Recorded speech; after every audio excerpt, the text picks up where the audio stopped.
అయితే మన మధ్య బ్యాక్ స్టేజ్‌లో కొండలరావు గారొచ్చారు. కొండలరావు గారు, నేను లైవ్ క్లోజ్ చేయబోతున్నానండి. మీతో డిస్కషన్ అంటే డెఫినిట్‌గా చాలా లాంగ్ ఉంటదని నాకు తెలుసు.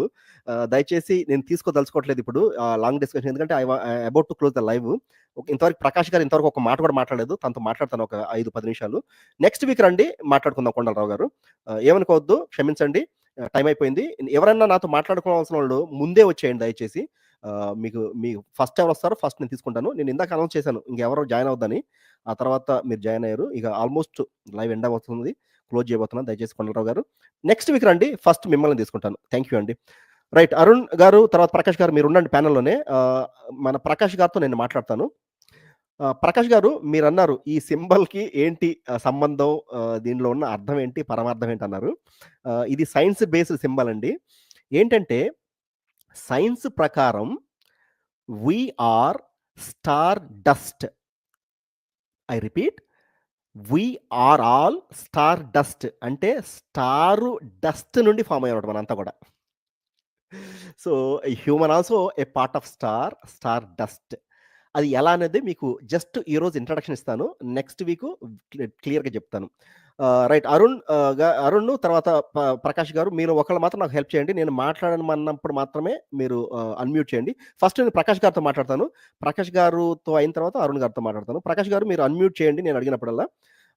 ప్రకాష్ గారు, నేను మొన్న ఎనుష్ గారి ఛానెల్‌లో చెప్పాను.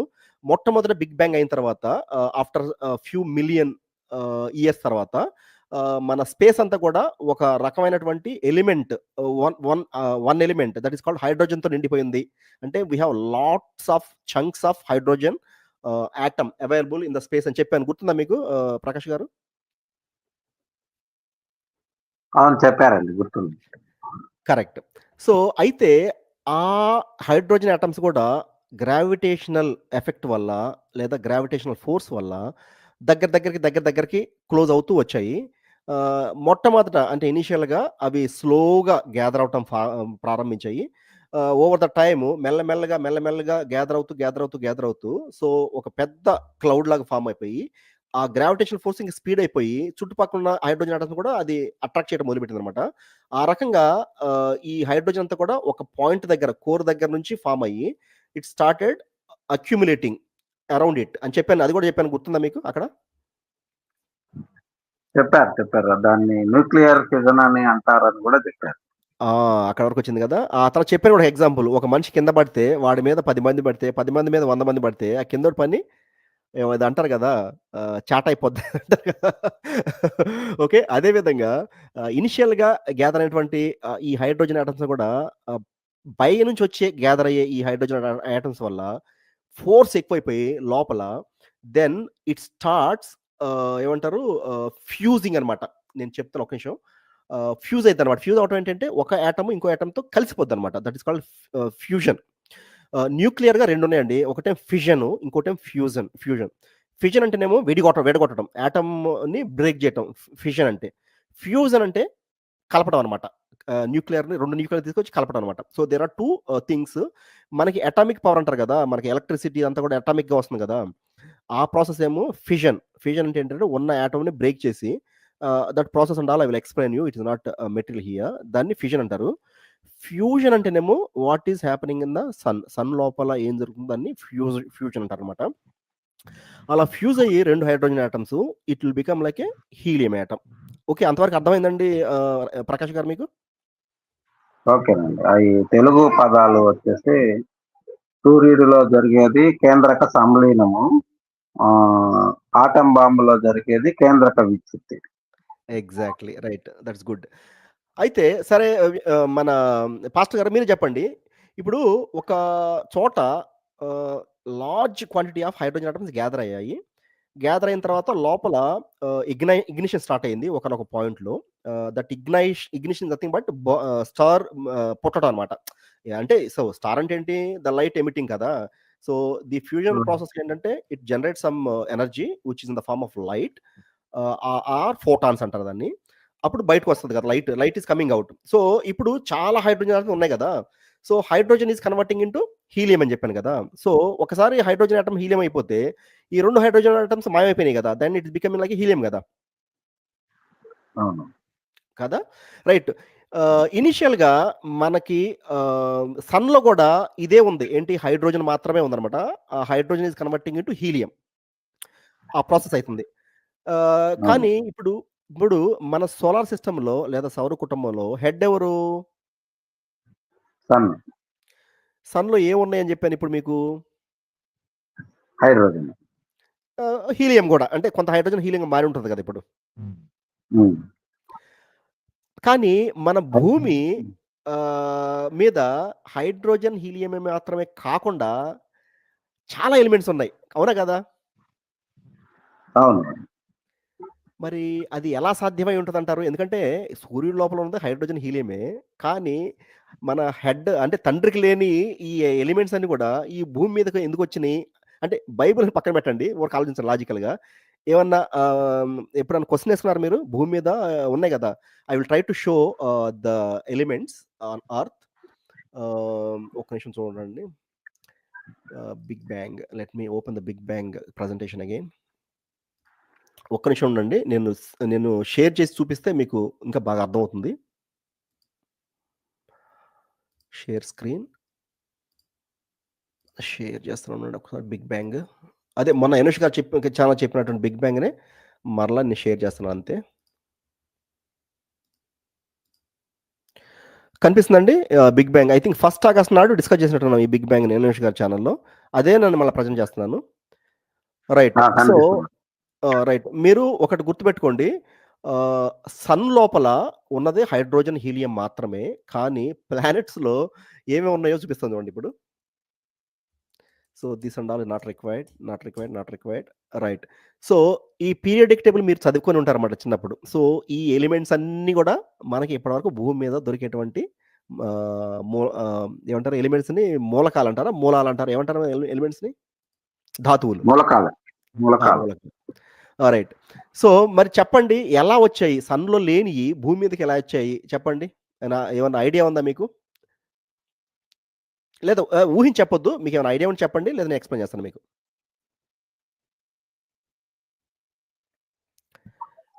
ఎక్స్‌ప్లెయిన్ చేయండి సీఎం గారు. అరుణ్, మీకేమైనా తెలుసా? నేను అడిగిన ప్రశ్న మీకు అర్థమైందా? సూర్యుడి లోపల ఉన్నది ఓన్లీ హైడ్రోజన్, హీలియం మాత్రమే. కానీ భూమి మీద ఇవన్నీ ఉన్నాయి. ఎలా సాధ్యమైంది? అంటే దేవుడు చేశాడని చెప్పొద్దు. అరుణ్ అన్‌మ్యూట్ చేసి మాట్లాడొచ్చు. అరుణ్ లేవా? సార్. హ్మ్. నా ప్రశ్న నీకు అర్థమైందా? అర్థమైంది సార్. ఏమైనా ఐడియా ఉంటే అంటే చెప్పు. లేదంటే నేను ఎక్స్‌ప్లెయిన్ చేస్తాను anyway. Just I want to interact with you. అంటే నేనేంటంటే ఇంకా అది కెమిస్ట్రీ పరంగా వెళ్తే పెద్ద సబ్జెక్ట్ అయిపోతుందని. అంటే హైడ్రోజన్ లో ఉండే యాటమ్స్ ని బట్టి ఒక యాటమ్ ఉంటే హైడ్రోజన్, 2 యాటమ్స్ ఉంటే అది హీలియం. ఇట్లా పీరియాడిక్ టేబుల్ మొత్తం మనం ఎక్స్ప్లెయిన్ చేస్తుంటే ఆ యాటమ్స్ ని బట్టి, ఆర్బిట్స్ ని బట్టి ఎలిమెంట్స్ అనేవి వాటిలో ఉన్నటువంటి ఎనర్జీని కోల్పోవడం, లేకపోతే ఎనర్జీని రిసీవ్ చేసుకోవడం, దాన్ని బట్టి ఎలిమెంట్స్ అనేవి వన్ బై వన్ అనేవి మారాయి అనేది నా అభిప్రాయం సార్. అలా కాదు. నేను చెప్తాను ఎందుకో. రైట్. ఇప్పుడు సన్ లోపల ఉంది హైడ్రోజను. హైడ్రోజన్ హీలియం అయింది. సో, ఈ పీరియాడిక్ టేబుల్‌లో ఈ 2 అయితే కనిపించినాయి కదా! హైడ్రోజన్ ఉంది, హీలియం ఉంది.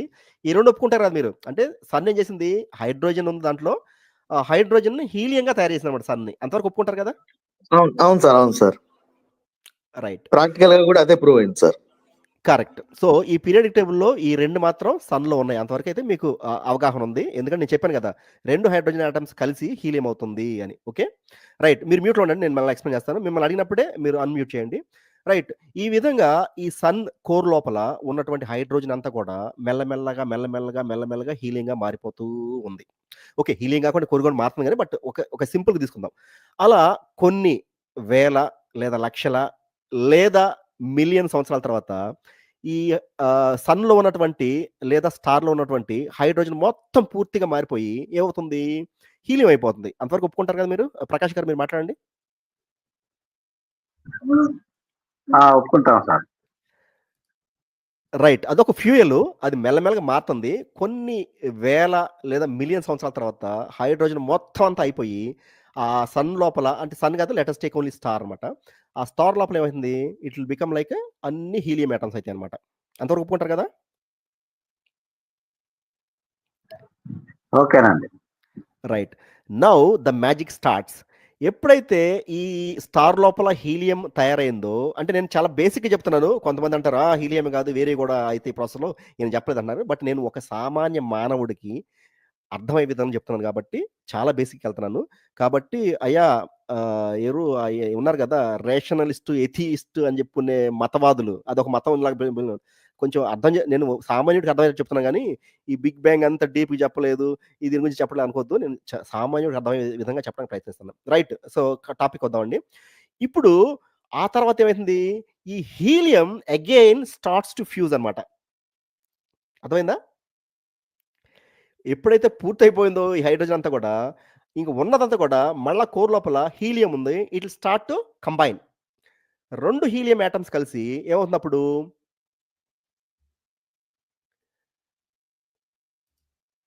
So helium will become what? ఇంకొక బెరీలియం. ధాతువు అవుతుంది. బెరీలియం అంటే 2+2. ఆ తర్వాత ఈ హీలియం అంతా అయిపోయిన తర్వాత beryllium will convert into carbon, తర్వాత oxygen. The process will continue అట్లాగే. అర్థమైందా?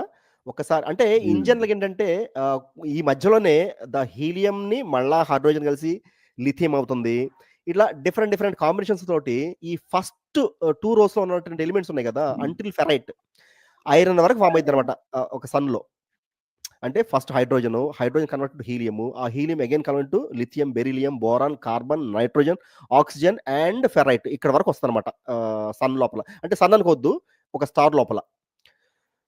సరే, ఇక్కడికి వచ్చిన తర్వాత ఏంటంటే ఇక ఆ ప్రాసెస్ ఆగిపోద్ది అనమాట. ఎందుకంటే అప్పటికి ఈ యొక్క స్టార్కి దాని కెపాసిటీ ఉండదన్నమాట. ఇంకా అంటే ఇనిషియల్గా హైడ్రోజన్ కంప్రెస్ చేసుకుంది, దాని తర్వాత మళ్ళీ గ్రావిటేషన్ ఫోర్స్ తోటి హీలియం కంప్రెస్ చేసుకుంది, అలా ఐరన్ అంటే ఏంది, ఇనుము అనమాట. ఐరన్ దాకా వచ్చిన తర్వాత ఇక సన్కి దాని కెపాసిటీ ఉండదు అనమాట. బట్ ద అవుటర్ సైడ్ ఉన్నటువంటి గ్రావిటేషన్ ఫోర్స్ దాన్ని బాగా ఫోర్స్ చేస్తూ ఉంటుంది అనమాట లోపలికి. ఆ ప్రెషర్కి మెల్లగా కుదించుకుపోయి నేను చెప్పాను కదా బిగ్ బ్యాంగ్ సింగులారిటీ అని చెప్పాను కదా, ఆ పాయింట్ దగ్గరకు వస్తుందన్నమాట. ఈ మొత్తం ఉన్నటువంటి లోపల ఎలిమెంట్స్ అన్ని కూడా, కోర్ అంతా కూడా కంప్రెస్ అయిపోయి ఇట్ విల్ బికమ్ వెరీ, ఆ ప్రెషర్ తట్టుకోలేక ది స్టార్ విల్ బ్లాస్ట్. ఆ ప్రాసెస్ ఏమంటారంటే సూపర్ నోవా అంటారనమాట. సూపర్ నోవా అంటే ఏం లేదు, ద సన్ విల్ డై, అంటే ఇట్ బ్లాస్ట్ అయిపోతుంది అనమాట ఆ ప్రెషర్ తట్టుకోలేక, until it makes up to ferrite. ఆ తర్వాత ఆ హై ప్రెషర్లో it will blast, that is called supernova. ఆ బ్లాస్ట్ ఎంత భయంకరంగా ఉంటుందంటే ఈ మన హిరోషిమా నాగసాకి మీద వేసిన ఆటం బాంబులు ఒక జస్ట్ నలుసు లాంటి అనమాట ఆ ప్రెషరు, ఆ ఎనర్జీలో. ఆ సూపర్ నోవాకి it will become remaining all elements అనమాట. ఆ వేడికి, ఆ ప్రెషర్కి, ఆ ఒత్తిడికి the sun will make remaining all elements. అర్థమైందా? ఫస్ట్ హైడ్రోజన్ కన్వర్టెడ్ హీలియం అలా మారుతూ ఆక్సిజన్ దాకా వచ్చినాయి, తర్వాత ఫెరైట్ దాకా వచ్చినాయి. ఎప్పుడైతే ఫెరైట్గా ఫామ్ అయిందో ఒక star, then it can not make any further elements in its core. The remaining all elements will be formed at the blast అనమాట. దట్ ఈస్ కాల్డ్ ఒక ఫర్నేస్ బ్లాస్ట్ అయినట్లు అనమాట. దట్ ఈస్ సూపర్ నోవా అంటారు దాన్ని. ఎప్పుడైతే ఒక star సూపర్ నోవాగా అయిపోతుందో then it will form all these elements. కానీ ఇక స్టార్ లేదు కదా, ఇక్కడ అది బ్రేక్ అయిపోయింది ఆల్రెడీ స్టార్. ఓకే. ఏమైనా డౌట్లు ఉన్నాయి ఇప్పటి వరకు ప్రకాష్ గారు మీకు, అరుణ్ గారు మీకు మాట్లాడండి. ఏం లేవు సార్. అంటే ఇప్పుడు భవిష్యత్తులో సన్ కూడా సూపర్ నోవా లాగా మారబోతుంది. అక్కడికి వస్తాను. సన్ సూపర్ నోవా కాదు, ఎందుకు కాదో చెప్తాను మీకు. ఒక స్టార్ని ఎగ్జాంపుల్ తీసుకున్నాను. So the first star has done this job for అనమాట. అంటే మొట్టమొదటి స్టార్ ఏదైతే ఫామ్ అయిందో ఆ స్టార్ వల్ల మనకి ఈ ఎలిమెంట్స్ అన్నీ వచ్చాయన్నమాట. ఈ ఎలిమెంట్స్తో పాటు కొంత హైడ్రోజన్ కూడా మిగిలిపోతుంది. అంటే అంత హైడ్రోజన్ మారదనమాట. ఇంకా కొంత రిమైన్స్ ఆఫ్ హైడ్రోజన్ మళ్ళీ మిగిలిపోయి ఉంటుంది. ఓకే. ఆ హైడ్రోజన్ మళ్ళా మెల్లమెల్లగా గ్యాదర్ అయిపోయి it will become like another star. ఆ స్టార్ని ఏమంటారంటే మనం సెకండ్ జనరేషన్ స్టార్ అంటారన్నమాట. అంటే ఫస్ట్ జనరేషన్ స్టార్ చచ్చిపోయిన తర్వాత దానిలో ఉన్నట్టు అవశేషాలు, ఈ ఎలిమెంట్స్ తర్వాత ఉన్న హైడ్రోజన్ తోటి మెల్లగా it will become like another star. ఆ స్టార్ కూడా చచ్చిపోతే then it will become third generation star. మన సన్ను థర్డ్ జనరేషన్ స్టార్ అనమాట. అంటే ఫస్ట్ జనరేషన్ స్టార్ చనిపోయిన తర్వాత, అంటే సూపర్‌నోవా అయిన తర్వాత, some part will convert into one or many stars. They are called second generation stars. ఆ సెకండ్ జనరేషన్ స్టార్స్ చనిపోయిన తర్వాత, ఆర్ అవి కూడా సూపర్‌నోవాకి వెళ్ళిన తర్వాత, then it will become a third generation star. మన sun is third generation star. Supernova కావాలి అంటే దానికి ఒక రకమైనటువంటి పరిమాణం ఉండాలన్నమాట. మన సన్ అంత పరిమాణం ఉంటే it will not become supernova. It will become at the end it will become a dim star. అంతేగాని ఇది అదవ్వదు. సూపర్‌నోవా కావాలంటే మన సన్ కంటే మూడంతల ఎక్కువ పరిణామం ఉన్నటువంటి స్టార్ కావాలన్నమాట. అప్పుడే అది సూపర్‌నోవాకి వెళ్తుంది. ఈ చిన్న చోటా మోటా స్టార్‌లు సూపర్‌నోవాకి వెళ్ళవు. కాబట్టి మన సన్ సూపర్‌నోవాకి వెళ్ళదు. దీంతో ఎండ్ ఇది. This third generation star. దీని బతుకు ఇంతే. ఇది అట్లా ఎండ్ అయిపోవాల్సింది. దాన్ని అంటే ఓవర్ ద టైమ్ హైడ్రోజన్ అంతా అయిపోయిన తర్వాత, హీలియం అంతా అయిన తర్వాత, maybe it will at most it will convert into some elements. ఆ తర్వాత మెల్లమెల్లగా ఇట్ విల్ బికమ్ డిమ్. అంతేగాని it will not go for the supernova. Right. ఇప్పుడు మన సన్ చుట్టూ ఉన్న ఈ యొక్క గ్రహాలకి ఇన్ని ఎలిమెంట్స్ ఎక్కడొచ్చాయి అంటే, నేను చెప్పాను గదా! ఫస్ట్ స్టార్ డై అయిన తర్వాత ఇట్ విల్ బికమ్ సూపర్‌నోవా అయిన తర్వాత మెల్లమెల్లగా again some part of this hydrogen remained will form into second star. అలా కూడా థర్డ్ స్టార్ అవుతుంది గదా! ఎప్పుడైతే మన సోలార్ సిస్టమ్ ఫార్మ్ అవ్వటానికి ఒక క్లౌడ్ రెడీ అయిందో, మన చుట్టుపక్కల ఎక్కడో సూపర్‌నోవా జరిగి, ఆ సూపర్‌నోవాలో ఉండే ఎలిమెంట్స్‌ని వెదజల్లితే, కొన్ని ఎలిమెంట్స్ మన అప్పుడే పురుడు పోసుకుంటున్నటువంటి మన సోలార్ సిస్టమ్ లోకొచ్చి పడినాయన్నమాట. ఈ సూపర్‌నోవా ఉన్న ఎలిమెంట్స్ అన్ని కూడా. అంటే మన సన్ ఎప్పుడైతే ఫార్మ్ అవ్వటానికి రెడీ అవుతుందో, పక్క నైబర్‌గా ఎక్కడో సూపర్‌నోవా జరిగి, ఆ సూపర్‌నోవాలో తయారైన ఎలిమెంట్స్ అన్ని కూడా వెదజల్లబడి, కొన్ని ఎలిమెంట్స్ వచ్చి మన అప్పుడు సౌర కుటుంబం కాదు. ఒక సన్ కూడా కాదు. ఇట్స్ ప్రిమిటివ్ అనొచ్చనమాట. పడితే అక్కడైందనమాట. అలా పడినవన్నీ కూడా slowly started revolving around the sun. And ఆ తర్వాత అవి కూడా మెల్లమెల్లగా ప్లానెట్స్ లాగా ఫామ్ అయినాయి. ఈ ప్లానెట్స్ ఎలా ఫామ్ అయినాయి, ఇది సూపర్‌నోవా ఏం జరిగిందో అని నెక్స్ట్ చెప్తాను. ప్రస్తుతం వరకైతే మీకు ఈ ఎలిమెంట్స్ అన్నీ ఎలా తయారయ్యాయి అనేది తెలుసుకోవాలి. ఈ ఎలిమెంట్స్ అన్నీ కూడా ఒక సన్ కోర్‌లో తయారయ్యాయి అనమాట. నెక్స్ట్ నేనొస్తాను చూడండి. ఇప్పుడు మనం మనిషి ఉన్నాడు కదా ఇక్కడ. You can see. మన మనిషి లోపల ఏమి లేదు. మన మనిషి శరీరము కార్బన్ బేస్డ్. అంటే కార్బన్‌తో తయారైంది మన శరీరం అంతా కూడా. మన శరీరంలో ఉందేంటి? Oxygen, carbon, hydrogen, nitrogen, calcium, phosphorus, sulphur, potassium, sodium, chlorine, magnesium and all other elements. ఇవన్నీ కూడా ఏ పరిమాణంలో కూడా చూడండి. ఆక్సిజన్ వచ్చేసి మనకి 24%, కార్బన్ వచ్చేసి 12%. ఇవన్నీ కూడా మన బాడీలో ఉన్నాయి. అంతవరకు ఒప్పుకుంటారా మీరు పాస్టర్ గారు? ఒప్పుకుంటాం సార్. మరి ఇవన్నీ ఎక్కడి నుంచి వచ్చినాయి? సన్ నుంచి వచ్చినాయా? లేకపోతే ఎక్కడి నుంచి వచ్చినాయి ఇవన్నీ? Oxygen, carbon, hydrogen.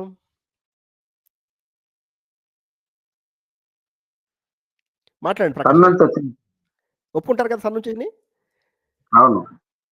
కాబట్టి నేను కామన్ మ్యాన్ అని నేను ఆ లోపల ఉన్నాను కదా సన్ లోపల. నేను సన్ నుంచే ఫార్మ్ అయ్యాను. I am the star dust అన్న ఇండికేషన్ ఇవ్వడానికే ఈ సింబల్ పెట్టాను. కనిపిస్తుంది కదా మీకు స్టార్ కనిపిస్తుంది. లోపల ఒక మనిషి కనిపిస్తున్నాడు. So this man is made out of star or we can call as star dust.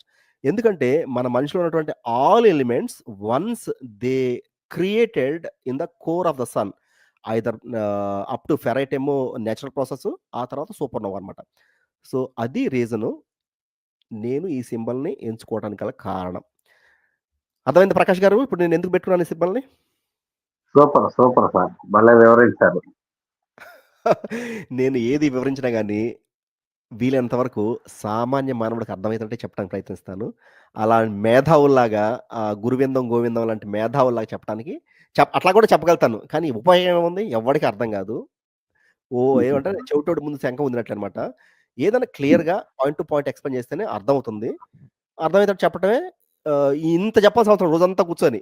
ఏదో ఒక అరగంటలో అర్థమయ్యేటట్లు కొంచెం చెప్పిన చాలు. మొన్న ఇందాక రాహుల్ గారొచ్చారు. మీరేం చెప్పలేదండి బిగ్ బ్యాంగ్ గురించి అక్కడ అన్నారు.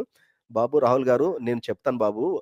నా పద్ధతి వేరు. నేను మెల్లమెల్లగా dosage by dosage, dosage by dosage చెప్పడానికి ప్రయత్నిస్తాను. సడెన్‌గా సన్ నుంచి మనిషొచ్చాడు, స్టార్ డస్ట్ నుంచి అంటే చెప్తే ఎవడికి అర్థమవుతది?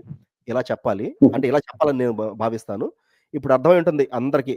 అంటే నేను చెప్పేది ఏంటంటే పాస్టర్ గారు మీకు కాదండి, మీ ద్వారా చూసే జనాలకు చెప్తున్నాను అనమాట ఈ విషయాన్ని. రైట్. థ్యాంక్ యూ అండి పాస్టర్ గారు, ప్రకాష్ గారు. సో మీరేమన్నా మీ ఎంతసేపు అంటే అంతసేపు మాట్లాడండి, నేను వెయిట్ చేస్తాను. ఎందుకంటే మీరు ముందు నుంచి వచ్చారు, చాలా ఓపికగా ఉన్నారు. చాలా థ్యాంక్స్ మీ సహనానికి, మీ ఓపికకి. ఇంకొకసారి ప్రూవ్ చేసుకున్నారు మీరు చాలా సహనంగా ఉంటారు. అదే వేరే వాళ్ళైతే గందరగోళం చేసి వెళ్ళిపోయి ఉండేవాళ్ళేమో అనుకుంటున్నాను నేను. బట్ నెక్స్ట్ టైం మీరు కూడా రండి. ఒక హాఫ్ అన్ అవర్ వచ్చి వెళ్ళిపోండి. మీరు పూర్తిగా ఇక్కడ ఉండాల్సిన అవసరం లేదు. నేనే నడిపిస్తాను లైవ్‌ని. ఒకళ్ళని తీసుకొని వాళ్ళతోనే మాట్లాడటానికి ప్రయత్నిస్తాను. ఎందుకంటే అందరిని ఒకటిసారి స్టేజ్‌లో తీసుకుంటే ఒక్కోసారి ఎవరు ఏం మాట్లాడుతున్నారో అర్థం కాదు. డిస్టర్బెన్స్ అవుతుంది. నేను ఎక్స్‌ప్లెయిన్ చేయాలంటే ఒక్కడుంటే చాలు నాకు. రైట్ అండి. ప్రకాష్ గారు మీరేమైనా మాట్లాడాలంటే మాట్లాడండి. మీ చివరి మాటలుగా నేను తీసుకొని ఈ లైవ్‌ని ముగించేస్తాను. మీ తర్వాత నేను ప్రకాష్ గారి దగ్గరికెళ్తాను. సారీ, ప్రకాష్ కాదు, అరుణ్ గారి దగ్గరికెళ్తాను. మాట్లాడి నాకు కూడా మైండ్ దొబ్బినట్లుంది. రైట్, మాట్లాడండి ప్రకాష్ గారు. మంచిదండి సీఎం గారు. చాలా వివరంగా మీరు చెప్పాలనుకున్న విషయాలు చెప్పారు. అంటే ఈరోజు మొదటి లైవ్ కార్యక్రమం కాబట్టి చాలా మంది, అలాగనే చాలా మంది ప్యానెల్‌లోకి రావడం వల్ల వాళ్ళతో మాట్లాడటానికి ఎక్కువ సమయం ఖర్చయిందని నేను అనుకుంటున్నాను. అయితే మీరు ఇప్పుడు చివరిలో చెప్పినటువంటి సబ్జెక్ట్ ఏదైతే ఉందో అది ఇతర లైవ్ కార్యక్రమాల్లో మరింతగా విపులంగా దానికి ఎక్కువ సమయము కేటాయిస్తే బావుంటుంది. దాన్ని టీవీల్లో చూసే ఏర్పాట్లు చేసుకునే గూడా ఎవరెవరి దగ్గరైతే మన లైవ్ ప్రసారం అవుతుందో వాళ్ళు పిల్లలతోటి టీవీలో చూసుకునే కార్యక్రమాలు కూడా ఏర్పాటు చేసుకుంటే సైన్స్‌కి సంబంధించి పూర్తి అవగాహన వచ్చే అవకాశం ఉంది అనేది నాకు అర్థమైన దాన్ని బట్టి నా ప్రగాఢ విశ్వాసం. ఎందుకంటే ఇప్పుడు రాబోతున్న రోజుల్లో భవిష్యత్తు అంతా కూడా సైన్స్, మ్యాథమెటిక్స్ మీద ఆధారపడి ఉంటుంది కాబట్టి అందులో ఇప్పుడు ఉన్నటువంటి పరిస్థితుల్లో స్కూళ్ళల్లో, కాలేజీల్లో వాళ్ళు చెప్పే సబ్జెక్టు ప్రస్తుతం ఉన్నటువంటి పోటీ ప్రపంచంలో ఏమాత్రము కూడా సరిపోదు కాబట్టి ఇది ఎంతైనా ఉపయోగకరంగా ఉంటుంది అనేది నా అభిప్రాయము. కాబట్టి మరింతగా ఈ సబ్జెక్ట్‌ని ప్రజల్లోకి తీసుకువెళ్ళాలి. ప్రజలు ఈ సబ్జెక్ట్ మిస్ కాకుండా వాళ్ళ పిల్లలతోటి ఈ కార్యక్రమాలని వీక్షిస్తే మంచిది అనేది నా విశ్వాసము. కాబట్టి దీన్ని మరింతగా చెప్పండి రాజేంద్ర గారు. మాట్లాడండి రాజేంద్ర గారు, చెప్పండి.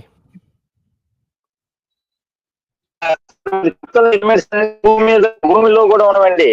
సో దేవుడు నేల మట్టిని తీసుకున్నప్పుడు మీరు చెప్తున్న ఎలిమెంట్స్ అన్ని నేలలో నుండి కూడా మనిషికి నేలలో నుండి వచ్చినవండి. దయచేసి గమనించగలరు. మీరు చెప్తున్న ఎలిమెంట్స్ అన్ని they are all in the earth. So దేవుడు నేల మట్టిని తీసుకున్నాడు కాబట్టి మీరు చెప్తున్న ఎలిమెంట్స్ అన్ని ఆ నేల మట్టిలో ఉండటానికి అవన్నీ మన శరీరంలో ఉన్నవి. అందుకే నేల నుండి వచ్చి వాటినే మనం భుజిస్తున్నాం. మట్టినే తింటుంది, అందుకే మట్టినే పూజిస్తుంది, కారణం అందుకే. రైట్ అండి రాజేంద్ర గారు, మంచిది. మీ అభిప్రాయాన్ని మీరు పంచుకున్నారు. సైన్స్ ప్రకారం ఏం చెప్తుందో అంతవరకు చెప్తాను. అది వినేవాళ్ళు తప్పకుండా ఇందులో ఆర్గ్యుమెంట్ ఏం లేదు. రాజేంద్ర గారి అభిప్రాయం రాజేంద్ర గారు చెప్పారు. నేను చెప్పాల్సింది నా అభిప్రాయం కాదు, సైన్స్ ప్రకారం ఎలా ఉంటుందని చెప్తున్నాను. ఫైన్ అండి రాజేంద్ర గారు, మంచిది. నెక్స్ట్ అరుణ్ గారు మీరు మాట్లాడండి.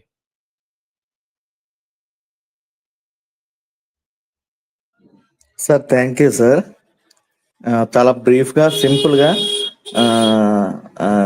క్లుప్తంగా ఒక విద్య లేనటువంటి పామరునికి కూడా ఏ రీతిగా చెప్తే అర్థమవుతుందో అంత డీటెయిల్డ్గా, సింపుల్గా స్టార్ కి మనిషికి మధ్య ఉన్నటువంటి సంబంధాన్ని మీ బ్యాక్గ్రౌండ్ ఇమేజ్ ఏదైతే పెట్టుకున్నారో మరి దానిలో ఉన్నటువంటి అంతరార్థాన్ని మరి వివరించినటువంటి విధానాన్ని బట్టి మీకు ధన్యవాదాలు సార్. ఇంకొకటి ఏంటంటే మీరు చెప్పినదంతా వాస్తవం. నాకు కూడా మరి కెమిస్ట్రీ, నేను కూడా ఫార్మసీ చేశాను. అంటే చిన్నప్పటి నుంచి నేను ప్రకాష్ అన్న కూడా ఈ సైన్స్ పరంగానే ఎక్కువగా బాగా తర్కించే వాళ్ళం. మా చిన్నప్పుడు మా స్కూల్ లెవెల్స్ లో ఇంత బ్రీఫ్ గా, ఇంత లోతుగా, ఇంత డెప్త్ గా వెళ్ళి పిల్లలకి అర్థమయ్యేటువంటి రీతిలో మరి చెప్పేవారు అరుదు. మరొకసారి మీరు మాకు అట్లాంటి ఒక అధ్యాపకుడిలా, ఉపాధ్యాయుడిలా అర్థమయ్యేటువంటి పరిభాషలో మీరు చక్కగా వివరించారు. అందుని బట్టి మీకు కృతజ్ఞతలండి. మరి నా యొక్క ఆలోచన ఏంటంటే, నాకు కూడా వీటన్నిటిపై ఒక అవగాహన ఉంది. మీరు నిన్న చెప్పినట్లుగా కేవలం బిగ్ బ్యాంగ్ గురించి ఒక చిన్న ఇంట్రడక్షన్ ఇచ్చారు. ఇంకా ఆ సింగులారిటీ గురించి వెళ్తేనే, ఆ సింగులారిటీ గురించి మాట్లాడడానికే అసలు సుమారుగా ఒక 2-3 గంటల సబ్జెక్ట్ అవుతుందండి. దానిలో నుంచి ఇంకా హైడ్రోజన్ ఆటంలో కానీ, హీలియం ఆటంలో కానీ, అటామిక్ స్ట్రక్చర్ లోకి వెళ్ళి ప్రోటాన్లు ఏముంటాయి, ఎలక్ట్రాన్లు ఏముంటాయి, అలాగే న్యూట్రాన్లు ఏముంటది, ఇంకా ప్రోటాన్ లోపలికి వెళ్ళి కూడా దాని లోపల ఇంకేమి ఎలిమెంటరీ పార్టికల్స్, ఇంకా క్వార్క్స్ అని, గ్లూఆన్స్ అని, ఇంకా విర్చువల్ పార్టికల్స్ అని, ఇట్లా మనం డిస్కస్. అరుణ్ గారు మీ వాయిస్ రావటం లేదు. ఏమైనా టెక్నికల్ ప్రాబ్లమ్ చూడండి. రైట్. రైట్. నేను అరుణ్ గారు చూడండి, ఒకసారి చెక్ చేసుకోండి మీ మైక్. మీ వాయిస్ సడన్గా ఆగిపోయింది. మళ్ళీ మాట్లాడండి. సార్ వినపడుతుందా సార్? బాగుంది, మాట్లాడండి. సార్ అదే సార్, ఇంకా బిగ్ బ్యాంగ్ థియరీ కంటే ముందు సింగులారిటీ గురించి మనం మాట్లాడితేనే ఒక 3-4 గంటలు మాట్లాడాల్సి వస్తుంది. ఇంకా హైడ్రోజన్ ఆటం కానీ, హీలియం ఆటం కానీ, వాటి ఫార్మేషన్ కానీ, ఇంకా న్యూక్లియర్ ఫిజన్ కానీ వాటి గురించి, కేంద్రక సమ్మేళనం లేకపోతే కేంద్రక విచ్ఛిత్తి, ఇంకా అటామిక్ స్ట్రక్చర్ లోకి వెళ్ళి ఆటమ్ లో ప్రోటాన్ గురించి కానీ, న్యూక్లియస్ లో ఉన్నటువంటి ప్రోటాన్, న్యూట్రాన్ గురించి కానీ, ఎలక్ట్రాన్ గురించి కానీ మాట్లాడితే, ఇంకా ప్రోటాన్ లో ఉన్నటువంటి ఎలిమెంట్స్ ఏవైతే ఉన్నాయో, క్వార్క్స్ కానీ, ఇంకా గ్లూఆన్ కానీ, ఇంకా అదే రీతిగా విర్చువల్ పార్టికల్స్ కానీ, వీటన్నిటి గురించి మాట్లాడితే ఇంకా లోతుగా మనం అధ్యయనం చేసినటువంటి వాళ్ళు అవుతాం. ఈ రకమైనటువంటి థియరీ ఇంతవరకు ఎవరు ఇవ్వలేదు. మరి ఒక అధ్యాపకుడి కంటే ఇంకా ఉన్నతంగా మీరు ఇంకా లోతుగా విశ్లేషించి విషయాలని ఈ సభ్య సమాజానికి, ఇంకా సైన్స్ అన్నా, ఖగోళ శాస్త్రం అన్నా, కాస్మాలజీ అన్నా, ఆస్ట్రానమీ అన్నా చాలా మందికి ఈ రోజు ఇంట్రెస్ట్ ఉంది. మీ ద్వారా ఇలాంటి అనేకమైనటువంటి విషయాలు మరి ఈ ప్యానెల్ ముఖంగా మీరు తెలియజేయాలని నా తరపున నేను కోరుకుంటూ, అందుకని ఫుల్ అండ్ ఫ్లెడ్జ్డ్ గా నా సపోర్ట్ కూడా మీకు ఉంటుందని, కేవలం దైవత్వాన్ని పక్కన పెట్టి ఇప్పుడు సోకాల్ సొసైటీ టెక్నాలజీ పరంగా అభివృద్ధి చెందుతుంది. మరి వారికి తగినటువంటి నోట్స్ కూడా మనము ఈ ప్యానల్ ద్వారా ఇవ్వగలిగితే అందరికి ఉపయోగకరంగా ఉంటుందని నా అభిప్రాయం sir. Thank you sir. Thank you CM గారు. మంచిదండి. రాజేంద్ర గారు, మీరు వచ్చినందుకు చాలా సంతోషం అండి. నేను మీకు ముందే ఒక మెసేజ్ ఇచ్చాను అందరికీ, మీరు వినుండకపోవచ్చు. మనం ఇక్కడ వచ్చిన తర్వాత ఒక బైబుల్ని, సైన్స్ని కంపేర్ చేయొద్దండి. సైన్సే ఇక్కడ డిస్కస్ చేద్దాము. బైబిల్ గురించి మనం అక్కడ డిస్కస్ చేద్దాం యనూష్ కుమార్ గారి ఛానల్లో. నేను అక్కడ మీకు సమాధానం చెప్తాను. నేను చెప్పాను ఆల్రెడీ ముందు ఇక్కడ వచ్చేప్పుడు ఈ బ్రదర్ నేను అడుగుతుంది ఏంటంటే మీరు బ్రదర్, నేను మీకు అవకాశం ఇస్తాను, మీ మ్యూట్లో ఉండండి. ఒక నిమిషం నన్ను మాట్లాడివ్వండి. ఎందుకంటే మీరు మధ్యలో మాట్లాడితే నేను మాట్లాడుకోనుకుంది మర్చిపోతాను, ఫ్లో పోతుంది. ఇస్తాను మీకు అవకాశం. మనం ఏం చేద్దామంటే రాజేంద్ర గారు, నేను చెప్పాను రాబోయే ముందు వచ్చేప్పుడు ఆ మత చొక్కాలని అక్కడ వదిలేసి వచ్చేసేయండి, ఈ పార్టీ చొక్కాలను కూడా అక్కడ వదిలేసి వచ్చేసేయండి. ఇక్కడ చక్కగా మనం ఒక సైన్స్ గురించి కానీ, ఒక సామాజిక విషయాల గురించి మాట్లాడుకుందాం. తప్పకుండా అండి, మీ నమ్మకాన్ని, మీ బిలీఫ్ని నేను రెస్పెక్ట్ చేస్తాను. ఎట్టి పరిస్థితుల్లో కూడా వ్యతిరేకించేది లేదు. మీ నమ్మకం మీది. మీరు అన్నారు ఒకసారి ఈ మతం అనేది వ్యక్తిగతం అని. తప్పకుండా వీలైనంతవరకు ఇక్కడ టాపిక్ బైబిల్ కానీ, ఖురాన్ కానీ, ఇంకోటి కానీ తీసుకురాకుండా ఉండటానికి ప్రయత్నిద్దాము. ఒకవేళ అవసరం అనుకుంటే దాన్ని బట్టి చూద్దాం, అంటే వాళ్ళు వస్తే దాన్ని బట్టి మాట్లాడడానికి ప్రయత్నిద్దాము. నేను దేనికి వ్యతిరేకం కాదని చెప్తున్నాను. నా పని సైన్స్ గురించి చెప్పడమే, సామాన్యుడికి అర్థమవుతాడు చెప్పడమే. అంతేగాని ఒక ఇంటలెక్చువల్గా సైన్స్ చెప్పడం నాకు అభిమతం కాదు. ఒక సామాన్యుడు కూడా సైన్స్ చెప్పాలనే ఉద్దేశంతో ఉన్నాను. ఈ రోజు నేను చెప్పింది మీకు అర్థమైందా రాజేంద్ర గారు? ఫస్ట్ ఆఫ్ ఆల్ మాట్లాడండి మీరు. నాకు సార్ మీరు చెప్పిన సైన్స్ లోనే నేను కూడా సైంటిఫిక్ గానే క్వశ్చన్ చేస్తున్నానండి. ఇప్పుడు ఎలాగంటే, ఇప్పుడు స్టార్ లో, ఇప్పుడు మన శరీరంలో ఉన్నటువంటి ఎలిమెంట్స్ అన్ని స్టార్ లో ఉన్నాయి కాబట్టి మన స్టార్ నుండి ఆవిర్భవించామని మీరు చెబుతున్నారు. అదే ఎలిమెంట్స్ భూమి మీద కూడా ఉన్నవి కదా, భూమి నుంచి ఎందుకు ఆవిర్భవించి ఉండకూడదని నేను సైంటిఫిక్ గానే క్వశ్చన్ చేస్తున్నా బ్రదర్. అది నేను కూడా ఒక సైంటిస్ట్ గానే ప్రశ్నిస్తున్నా. అది రైట్ రాజేంద్ర గారు. బైబిల్ ప్రకారంగా కాదు. ఒక నిమిషం మ్యూట్లో ఉండండి. ఓకే. Right brother. ఇది భూమి మీద అవన్నీ ఉన్నాయని చెప్పారు. నేను అది కూడా చెప్పాను. మీరు అది విన్నట్లేరు. నెక్స్ట్ వీక్ ఈ భూమి మీద ఉన్న ఎలిమెంట్స్ ఏంటి, ఎలా వచ్చాయని నేను ఎక్స్‌ప్లెయిన్ చేస్తాను. మీకు చెప్పాను ఆల్రెడీ. భూమి మీదకి ఎలా వచ్చినాయి ఈ ఎలిమెంట్స్ అని కూడా చెప్పాను. అది మీరు విన్నారో వినలేదో తెలీదు గానీ, బట్ నెక్స్ట్ వీక్ నేను మీ క్వెషన్‌కే ఫస్ట్ ఎక్స్‌ప్లెయిన్ చేసిన తర్వాత నా టాపిక్‌లోకి వెళ్తాను. నెక్స్ట్ వీక్ ఫస్ట్ మీరే రండి. ఈ భూమి మీద ఉన్న ఎలిమెంట్స్ ఎలా వచ్చాయో అనేది నేను మీకు ఎక్స్‌ప్లెయిన్ చేస్తాను. మంచిదండి. రైట్. Thanks for coming. ఇక నేను ఈ లైవ్ క్లోజ్ చేస్తానండి రాజేంద్ర గారు. మీరు లీవ్ అవ్వచ్చు. నేను ఇక ప్రకాష్ గారితో లాస్ట్‌లో మాట్లాడేసి ఇక నేను ఎండ్ చేసేస్తాను. ప్లీజ్ మీరు ప్యానెల్ నుంచి లీవ్ అవ్వండి. అయిపోయింది. నెక్స్ట్ వీక్ మళ్ళా రండి. మీకు ప్రశ్నకి నేను సమాధానం చెప్తాను. రైట్. ప్రకాష్ గారు మీకు అర్థమైందా ఈ స్టార్ డస్ట్ అనేది? చెప్పండి మీరు. ఏం అర్థమైంది చెప్పండి నాకు కొంచెం. అర్థమైంది సీఎం గారు. చాలా విపులంగా స్టార్ ఏంటి, స్టార్ డస్ట్ ఏంటి, స్టార్ డస్ట్ లో నుంచి ఏ రకమైనటువంటి ఎలిమెంట్స్ ఎలా మొదలయ్యి అవి ఎలా ఒకదానికొకటి విడగొట్టుకొని వచ్చి తయారయ్యాయి, మళ్ళా తిరిగి అది మళ్ళా ఒక ఎలిమెంట్ గా ఎలా రూపాంతరం చెందుతున్నాయి, ఆ తర్వాత అదే ఎలిమెంట్స్ మనిషి యొక్క శరీరంలో ఎలా ఫామ్ అయ్యాయి అనేవన్నీ వివరంగా చెప్పారు. అదే ఇంకొంచెము దీని గురించి ఇంకొంచెము సమగ్రమైనటువంటి వివరణ ఇంకా బాగా ఇస్తే ఇంకొంచెం లోతుగా దీని గురించి అర్థం చేసుకోవటానికి వీక్షకులు ప్రయత్నిస్తారు అనేది నా ఉద్దేశం. రైట్ అండి. నేను ఈరోజు కేవలం ఈ లోగో ఎందుకొచ్చిందనే చెప్పాను తప్పితే సైన్స్ చెప్పలేదు నేను. ఈ లోగోలో అంటే అర్థం ఏంటి, పరమార్థం అంటే ఉన్నదే ఎక్స్‌ప్లెయిన్ చేశాను. సబ్జెక్ట్‌లోకి వెళ్ళలేదు ఈరోజు మనం ఇంకా. సబ్జెక్ట్‌లోకి వెళ్తే తప్పకుండా డీటెయిల్‌గా చెప్తాను. నేను చెప్పేది మీకు అర్థం కావాలి అంతవరకే. ఏదో నేను చెప్పుకుంటూ పోతే మీకు అర్థం కాకుండా ఏయో కష్టమైనటువంటి పదాలు కొన్ని బ్లా బ్లా బ్లా అని వెళ్ళిపోయాయనుకోండి, అది మీకు అర్థం కాకపోతే ఉపయోగం లేదు కదా! నా దృష్టిలో మీ ఇద్దరికి అర్థమైతే అందరికి అర్థమైనట్లే. అర్థం అయితేనే దాని మీద ఇంట్రెస్ట్ వస్తుంది. కరెక్ట్. రైట్. మరింత తెలుసుకోవాలన్న క్యూరియాసిటీ వస్తుంది. రైట్. సో ఈరోజు నేను చెప్పింది ఏంటంటే ఈ లోగోని సెలెక్ట్ చేయడానికి గల కారణాన్ని మాత్రమే చెప్పాను. స్టార్ నుండి వచ్చి అంతే. రైట్. ప్రకాష్ గారు మీరు మీ చివరి మాటలు ఫస్ట్ అరుణ్ గారు మీరు మీ చివరి మాటలు పలికి ఇక మీరు లీవ్ అవ్వండి ప్యానెల్ నుంచి. ఇక లైవ్ క్లోజ్ చేద్దాం. Okay sir. Thank you sir. ఈరోజు మరి లైవ్ లో నేను వచ్చిన తర్వాత నేను తెలుసుకున్నటువంటి విషయాలు చాలా ఉన్నాయండి.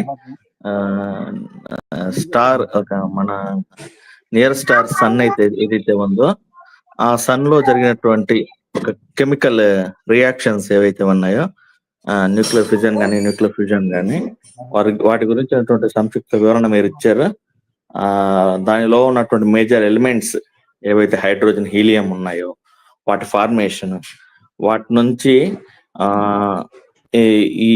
ఈ గ్రహాలు ఏవైతే ఉన్నాయో ఎర్త్ కానీ మెర్క్యూరీ కానీ వీనస్ కానీ ఇలా ఈ గ్రహాలు ఎలా ఫార్మ్ అయ్యాయి, ఇంకా అండ్ ఆల్సో ఈ కెమికల్ ఫార్మేషన్ ఏదైతే మనం పీరియాడిక్ టేబుల్ అంటున్నామో ఒక హ్యూమన్ కి అవసరమైనటువంటి ఈ కెమికల్ కాంపౌండ్స్ ఎక్కడి నుంచి వచ్చాయి, వాటి ద్వారా మనిషి ఎలా ఫామ్ అయ్యాడు అనేటువంటి ఒక బ్రీఫ్ ఇంట్రొడక్షన్ మీరు ఇచ్చారు. నేనైతే అనేకమైనటువంటి విషయాలు మరి ఈ లైవ్ ద్వారా నేనైతే నేర్చుకున్నాను, తెలుసుకున్నాను sir. Thank you sir. Thank you very much. మంచిది అరుణ్ గారు, మీరు లీవ్ అవ్వచ్చు. నేను ప్రకాష్ గారితో ఎండ్ చేసేస్తాను ఈ లైవ్ని. రైట్. అరుణ్ గారు మీరు లీవ్ అవ్వచ్చు.